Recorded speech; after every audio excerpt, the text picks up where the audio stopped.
our language around these things is often in this forwardness. So we say, if we do this, then this thing would happen. And I kind of call this a starting line fallacy. It implies that we all have to start the race now, but I'm really keen on what have people already done that is producing the kinds of results we really need, and how do we amplify that? And that feels like then you're part of a relay or something. You have a much different, and just in the last few months, there's been two things really stood out for me. One is tuna, which is the number one fish consumed all around the world.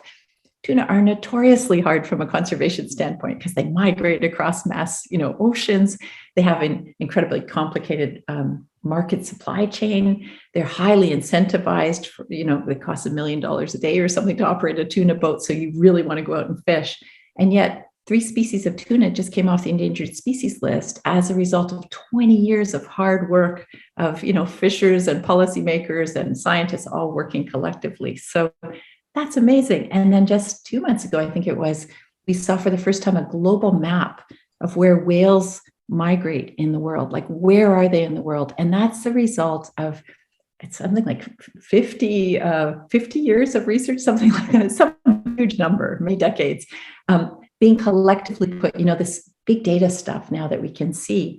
And that immediately changes things for the International Maritime Organization, who are concerned about ship strikes and where are whales. Yeah. So the specificity of that content opens up a very different conversation.